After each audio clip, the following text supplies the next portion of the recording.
suffering is unnecessary. If you suffer, you're stupid. What do you got to say about that?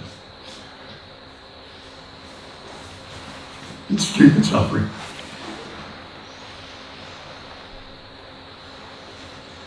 Because it's only having intelligence to see inside that you can be free. It's not about getting it from somebody else, being devotional. Unfortunately, there's no other way. You've got to do the hard yard. Each individual's got to do it for themselves. All we can be grateful to the Buddha is that he showed the way. And there are still people doing this, practicing this path, 2,600 years after Buddha's time. This centre, this is what I want to evolve into, a meditation community that some people will do long-term practice. We've got a nun coming here doing 2 months, February, March. People like that. And she's a teacher, and I'm hoping eventually she'll give some retreats here. So we're looking for teachers who do this. Well, Satipatthana Vipassanā. I'm not going to say it's just Mahasi. And you don't need to be a Buddhist. You can be a secular Buddhist if you like. Certainly. I personally say I'm a non-sectarian Buddhist. Whatever that might mean.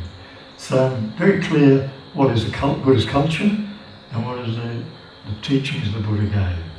Not in a fundamentalist sense, but in more, as an outsider, person who was not brought up as a Buddhist, not conditioned to be a Buddhist, it's easy for me just to see what's the teaching you will find. Whereas somebody who's been brought up in a Buddhist culture, it's quite difficult for them actually. The same as a Christian, they would find difficulty really what the core teachings are about. But I think that's why more and more Westerners would do Buddhist practice without saying they're Buddhist.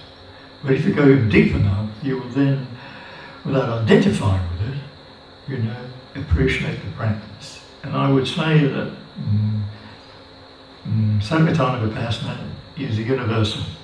That's why it's now being picked up so much as mindfulness, sure, but it's a universal. It's not, the Buddha never went up to heaven or someplace and came down with the teachings. He had rediscovered within his own being an ancient path. He worded it that way. So actually we're very fortunate to even have any understanding of it, because it'd be a rare person who could find that path, even within their own mind. Although now we're seeing that neuroscience is perhaps to some extent verifying the Buddhist practice of the mind, isn't it? And we're seeing that the mind can heal itself. It's the plasticity of the mind. Through the training, through repetition of training, you can change your mind. You can reconfigure the mind.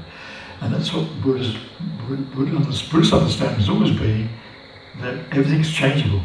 What you find with the Dharma, wherever you are, whatever you practice, you never need be stuck. It doesn't matter. It's always changing. If you're in the flow and you're not clinging or identifying so much with your own upbringing, your own conditioning, you'll find everything's changing in flow. So why get stuck? And we tend to do that. And we tend to be constantly caught this polarization of the mind, liking, disliking, gain and loss, praise and blame.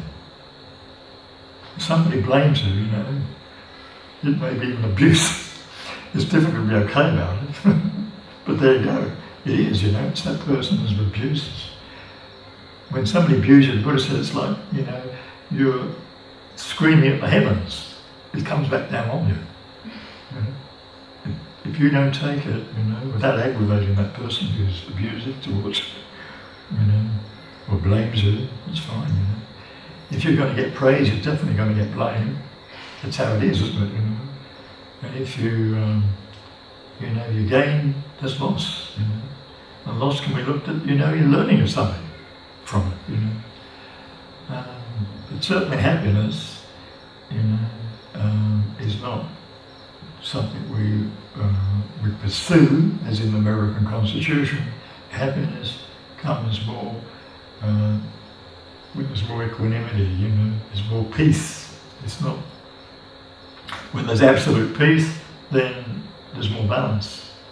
We're not seeking happiness, we're not pushing away unpleasant things or unhappiness.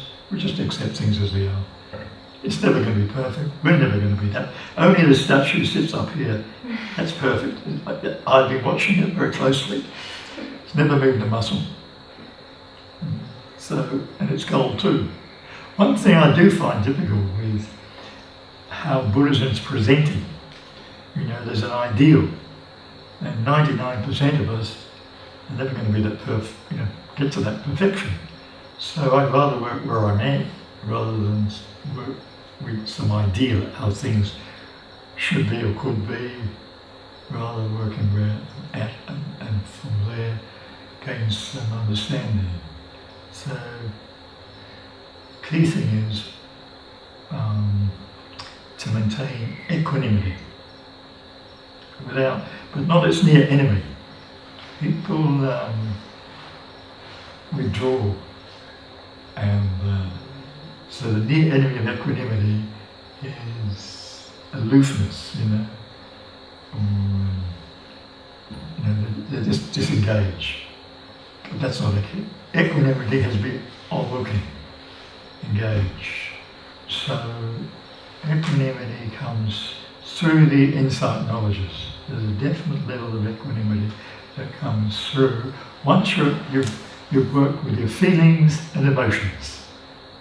If there's an okayness about the emotions, nobody's perfect. We get upset from time to time, or get hyped up about something, overexcited. It's okay.